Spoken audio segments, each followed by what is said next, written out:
You're watching Central Illinois' best source for news and weather.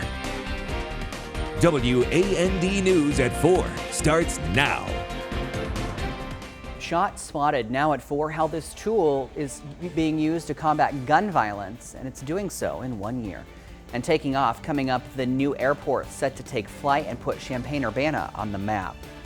We're going to start with breaking news just coming into the newsroom first at 4. 3 people are dead after an explosion at Starved Rock State Park. Crews were called to the area of Illinois Route 178 bridge near Utica around 7 last night. The coroner says it appears the explosion was caused when the 3 men tried to light black powder. Multiple agencies, including the state police, the FBI, and the DNR are investigating. We don't know the names of those killed. This is a developing story. Be sure to download the WAND News app from Google Play or Apple App Store for breaking news as it happens. New at 4, a federal grand jury has indicted 4 former Minneapolis police officers in the death of George Floyd. The officers indicted: Derek Chauvin, Thomas Lane, Jae Jung, and Tao Tao. They're accused of violating Floyd's constitutional rights. You've all seen the video of Floyd being pressed against the pavement, grasping for air. Chauvin was convicted of second-degree murder and manslaughter last month. Today marks 1 year since the ShotSpotter program went active in Springfield. Springfield police data shows between May 7th, 2020 and January 31st of this year, they were alerted to more than 1,000 possible shots fired incidents. Not all were identified as gunfire, but the system did cause the department to respond to more shots fired calls. The department says they chose an area for the program based on historical data. We identified an area of Springfield based on historical data, calls for service for shots fired, that would best fit what we wanted for the ShotSpotter program. In the next year, the department says they plan to expand the program an additional square mile. It currently covers just over 4 square miles.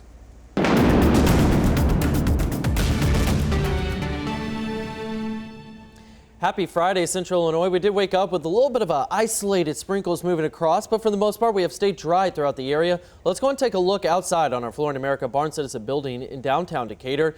Mostly sunny skies have been the case throughout much of this afternoon, and well, that's brought a little bit of warmth to here in Central Illinois. Satellite radar again showing most of the showers and isolated sprinkles that did pop up every now and then, still pushing out to the south and southeast of I-70 there. Otherwise, just on the back end of this, some clearer air.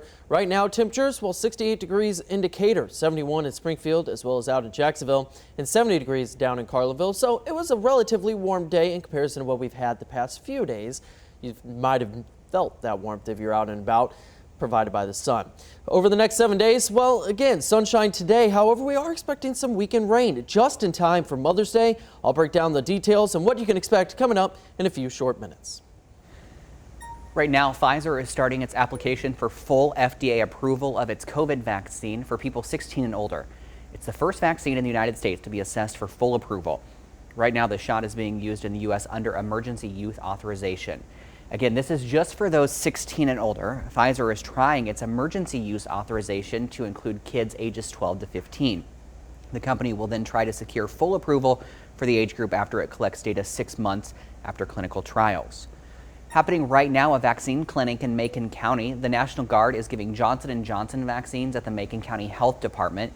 They've been out there since early this morning. It's part of a push to get vaccines to rural communities.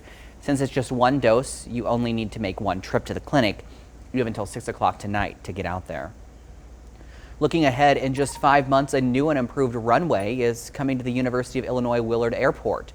The groundbreaking ceremony kicks off the Runway 422 Rehabilitation Project. The project puts at least $12 million towards new pavement, lighting, signs, and runway markings. Senator Dick Durbin says the project will put Champaign-Urbana on the map as the state opens up. This is just the beginning of investments in infrastructure. These are opportunities for good-paying jobs and new businesses at a time when we should be looking beyond COVID-19 and the wearing a mask to an expanding economy. The renovation project is funded by the Federal Aviation Administration and the Illinois Department of Transportation. Governor Pritzker and Illinois Department of Transportation announced $94 million for public airports across the state. That means more good-paying jobs. To be eligible, airports must be for public use and be part of the Illinois Aviation Plan. Applications are due June 14th. Visit our website, wandtv.com, for more information. Hiring in April was much lower than the experts expected. Analysts predicted last month would bring in more than 1 million hires, but the number the Labor Department is reporting today, 266,000.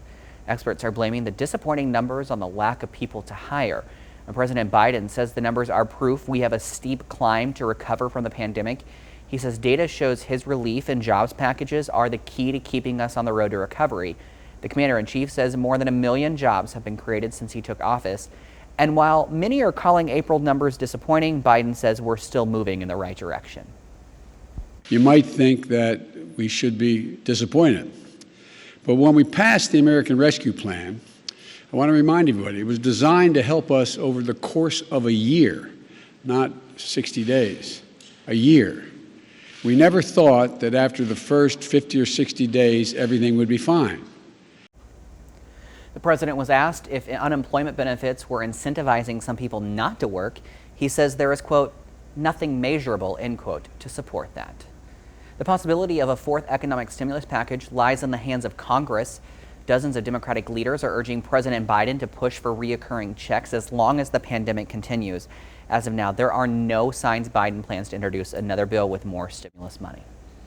Drunk driving dangers, a look at how prom night could go wrong. Still to come, how local teens are learning the dangers of being drunk behind the wheel.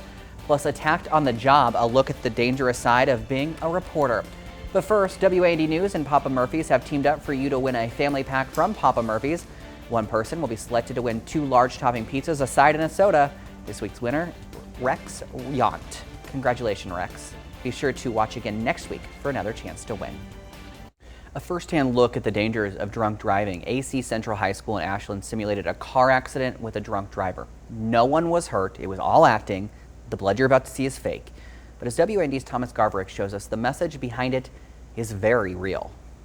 It's all right, darling. It's all right. I really hope they take this seriously. It felt real while you're doing it. Impaired driving or distracted driving is a real issue. The sights. She does have pulses, but she's not responding to us. And sounds of a horrifying simulated scene. Put your hands behind your back for me, okay? To remind high school students the massive price they could pay. They don't want to go to your house. They don't want to ruin your family's life and hear them bawl and cry. Getting behind the wheel impaired. We actually had a tragedy in our class. One of our classmates' sibling was in a really bad wreck and passed away. So we just wanted to spread awareness and just do our best to prevent stuff like this from happening in the rest of our community. Students at AC Central High School got a first-hand look at how a prom or football Friday night could go wrong. Especially in a rural district like we're in, it's very important for the students to understand that these are real-life situations. For the kids watching, I'm sure it was just having to keep an eye on everything, from the girl getting arrested to me being airlifted to my friends screaming. It's just a lot of things to focus on, and you realize how chaotic and messy an accident like that can actually be. The reenactment providing a stern message from local first responders. I don't care if you called me at 2 o'clock in the morning. One that could be life or death. And you're drunk. Hey, I'm drunk. I need a ride. My friends left me. I'm there. I just want kids to really think first before you drunk drive or before you text and drive. So I just hope it serves as a warning to be safe and, value your lives and the lives of others while you're on the road.